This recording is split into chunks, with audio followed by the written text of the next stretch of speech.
ராகவ் மாடியில் நின்று ஃபோன் பேசிக்கிட்டே இருக்காரு. பின்னாடியே வராரு முரளி. ஒரு பெரிய இரும்பு கம்பி எடுத்துட்டு வந்து தலையிலேயே அடிக்கிறாரு. அப்படியே ரத்தம் பயங்கரமா வருது. அப்படியே பார்க்குறாரு ராகவ். அதை பார்த்தோன்னே அப்படியே கத்துறாங்க அபி. அப்படியே எழுந்துக்கிறாங்க. எழுந்து பார்த்தா கனவு.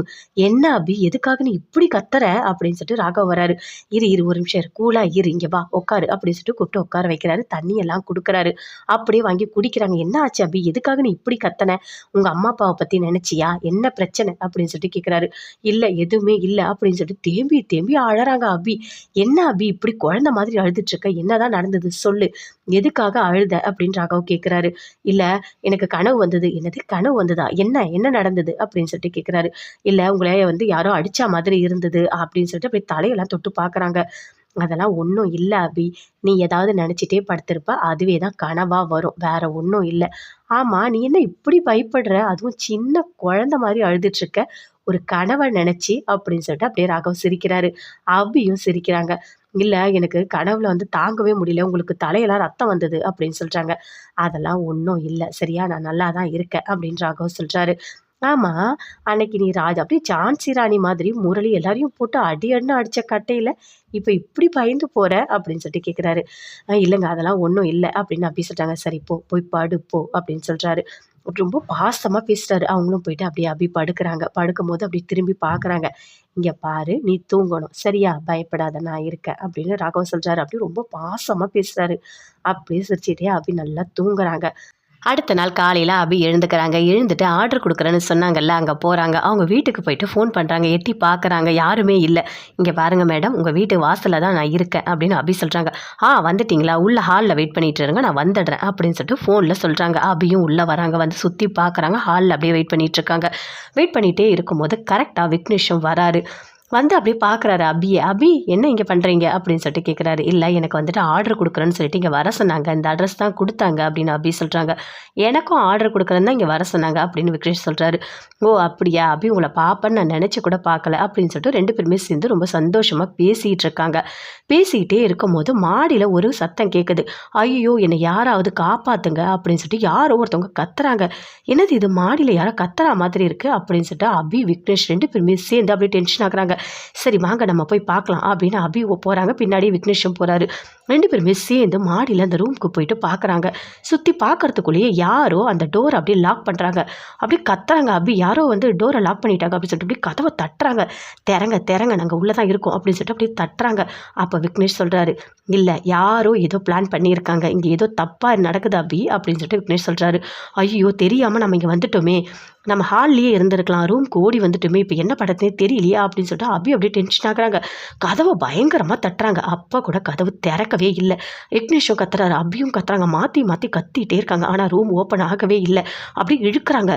திடீர்னு ஓப்பன் ஆகுது. பார்த்தா போலீஸ் நிற்கிறாங்க. போலீஸை பார்த்தோன்னே அபி அப்படியே டென்ஷன் ஆகுறாங்க. வாங்க எல்லாரும் வெளியே வாங்க அப்படின்னு சொல்லிட்டு போலீஸ் கூட்டிகிட்டு வராங்க. கூட்டிகிட்டு வந்துட்டு எல்லா ரூம்லேயும் போயிட்டு அதே மாதிரி எல்லா பேரையும் கூட்டிகிட்டு வராங்க. கூட்டிகிட்டு வந்துட்டு எதுக்காக எங்களை கூட்டிகிட்டு போகிறீங்க அப்படின்னு சொல்லிட்டு அபி சொல்கிறாங்க. வாங்க சொல்கிறேன் அப்படின்னு சொல்லிட்டு கீழே கூட்டிகிட்டு வராரு அந்த போலீஸ். கூட்டிகிட்டு வந்து எல்லாருமே சேர்ந்து நிற்க வைக்கிறாங்க. எல்லாரும் துணியெல்லாம் போட்டு மூச்செல்லாம் மூடிக்கிறாங்க. மூடிட்டு அப்படி நின்றுட்டு இருக்காங்க. இங்கே பாருங்கள், நாங்கள் ரெய்டு வந்திருக்கோம், இங்கே தப்பான ஒரு விஷயம் நடக்குது, அதனால தான் நாங்கள் வந்திருக்கோம். ஆமாம் நீங்கள் ரெண்டு பேரும் எதுக்காக இங்கே வந்திருக்கீங்க அப்படின்னு சொல்லிட்டு கேட்குறாரு. இங்கே பாருங்கள், நீங்கள் சொல்கிறதெல்லாம் பார்த்தா நீங்கள் தப்பாக தான் தெரியுது, ஆனால் நான் தப்பான பொண்ணுலாம் இல்லை, நாங்கள் பிஸ்னஸ் பேசுகிறதுக்காக தான் இங்கே எங்களை வர சொன்னாங்க அப்படின்னு அபி சொல்கிறாங்க. என்னம்மா என்ன வாய் ரொம்ப பேசிகிட்டு இருக்கா, கழுத்தில் தாலி இருந்தால் நம்பிடுவோமா, இவர் உன் புருஷன் இல்லைல்ல அப்படின்னு போலீஸ் கேட்குறாங்க. இல்லை இவர் என் புருஷன் இல்லை. அப்போ புருஷன் இல்லாமல் எதுக்காக நீ ரூமுக்கு கூட்டிகிட்டு வந்த அப்படின்னு கேட்குறாரு. இல்லைங்க இங்கே பாருங்கள், நாங்கள் பிஸ்னஸ் பேச தான் வந்தோம் அப்படின்னு அபி எவ்வளவோ எடுத்து சொல்கிறாங்க.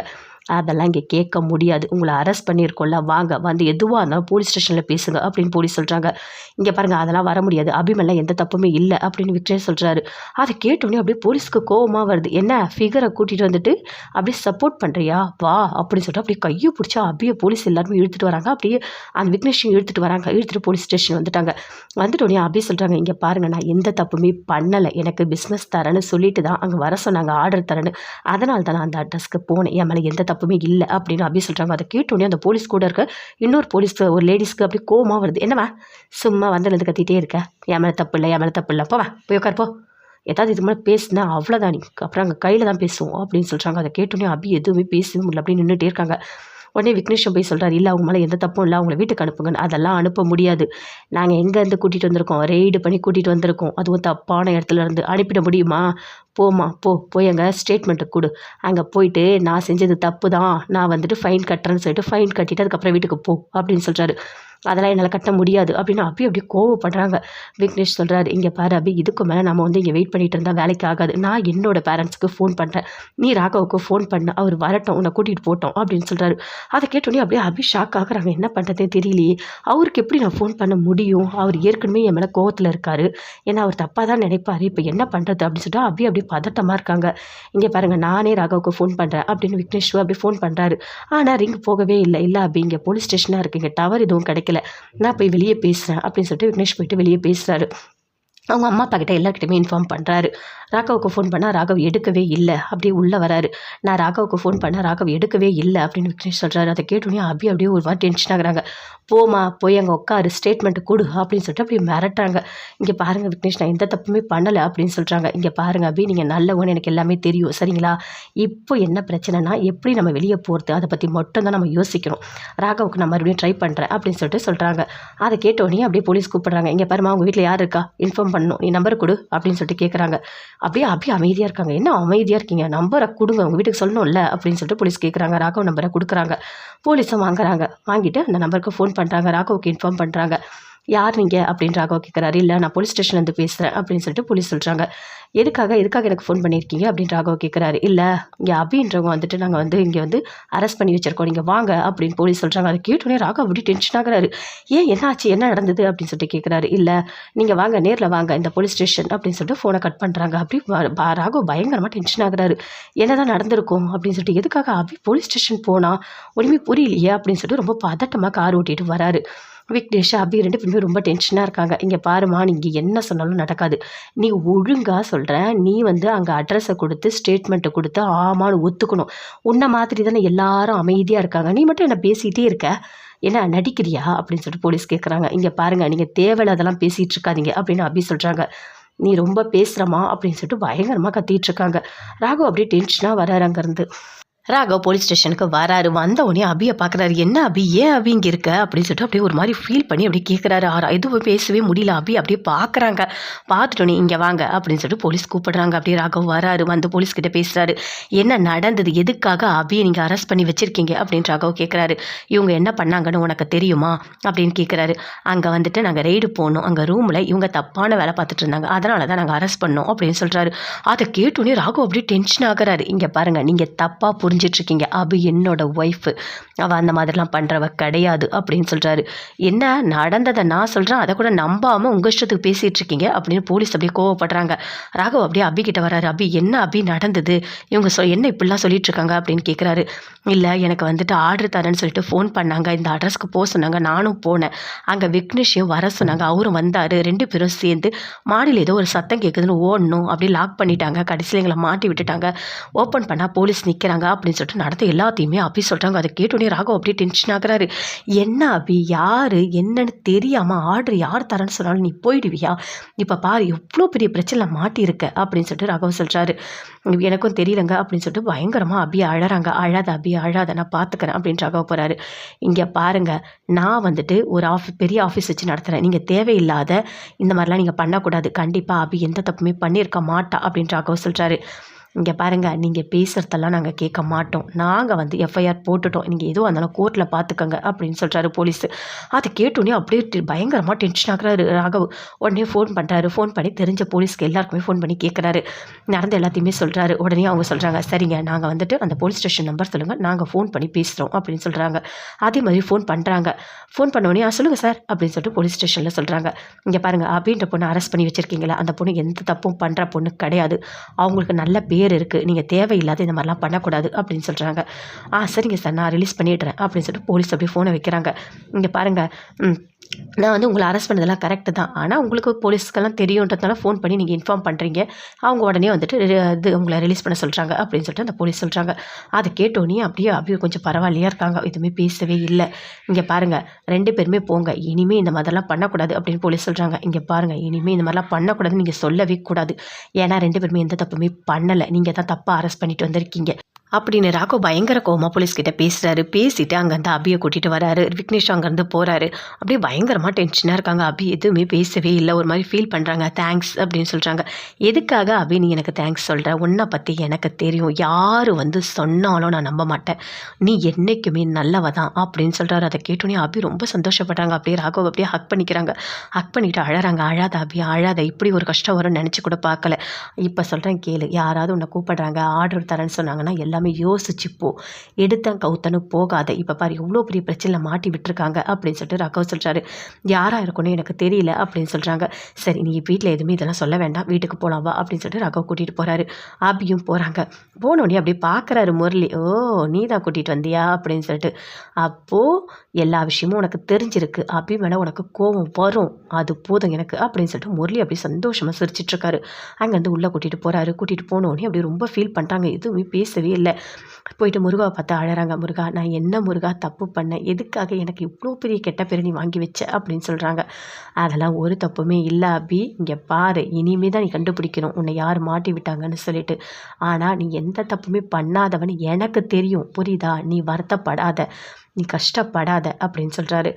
இல்லைங்க எனக்கு அந்த ஒரு நிமிஷம் எப்படி தெரியுமா இருந்தது, நீ வா ஜீப்பில் ஏறு எல்லாத்தையும் ஒத்துக்கோ சைன் பண்ணுன்னு சொல்லும்போது எனக்கு என்ன பண்ணுறதுனே தெரியல.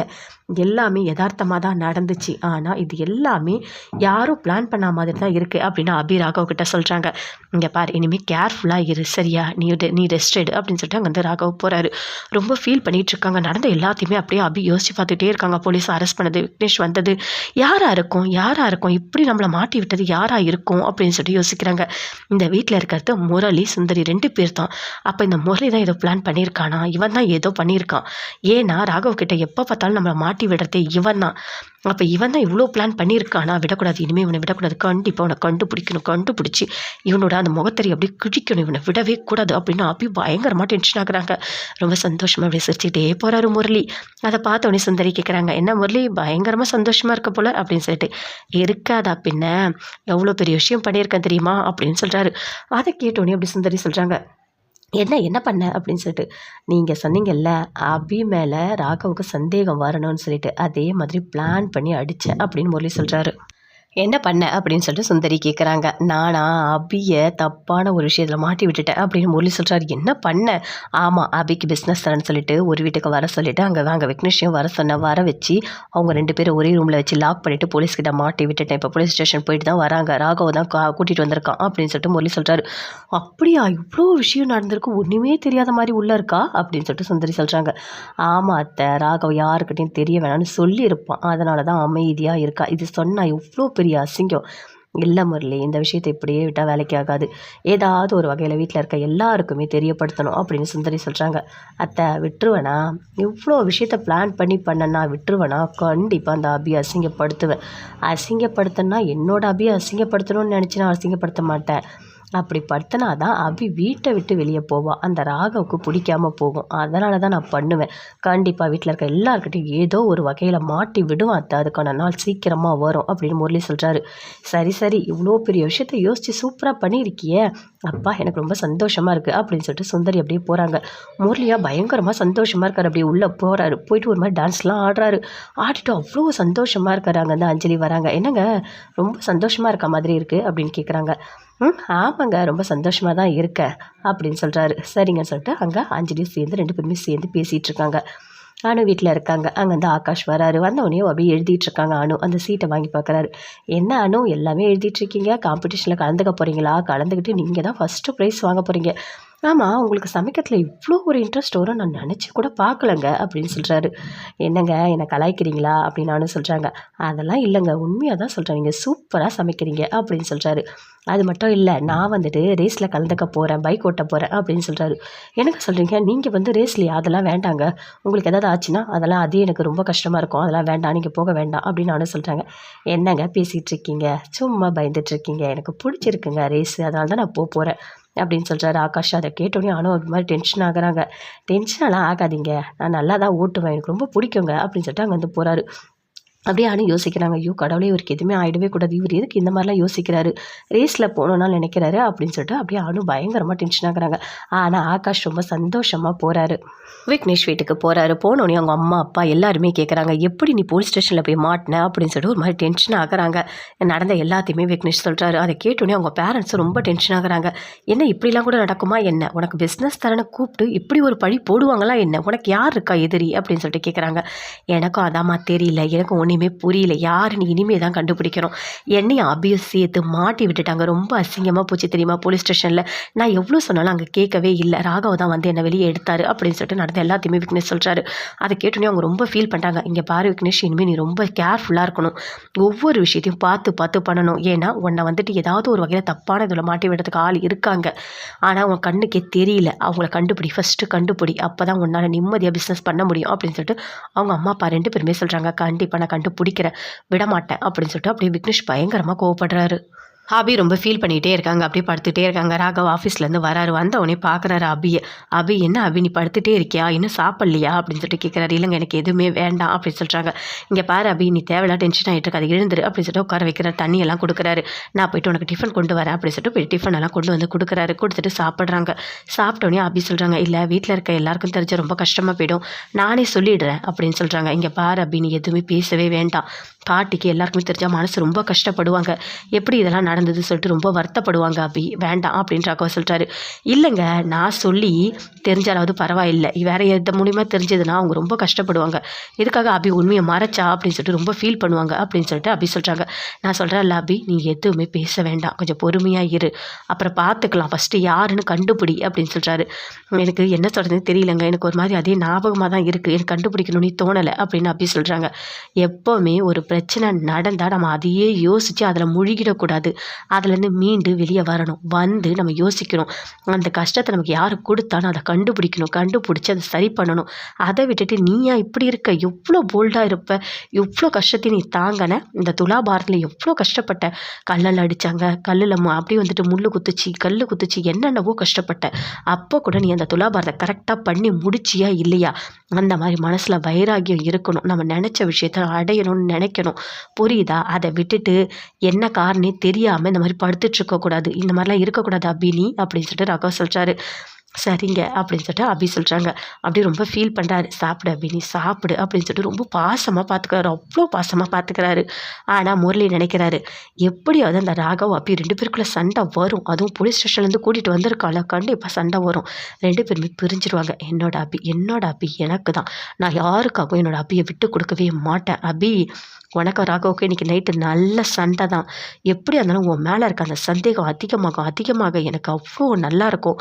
அப்படி அதிகமான மட்டும்தான் ராகவுக்கு உனக்கு சண்டை வந்துகிட்டே இருந்தால் தான் நீ வீட்டை விட்டு வெளியே போவ. அப்போ தான் உன்னை நான் கல்யாணம் பண்ணிக்க முடியும். இந்த அஞ்சலியை பிடிச்சி என் தலையில் கட்டி வச்சு என் வாழ்க்கையை அழிச்சிட்டாங்க அத்தை.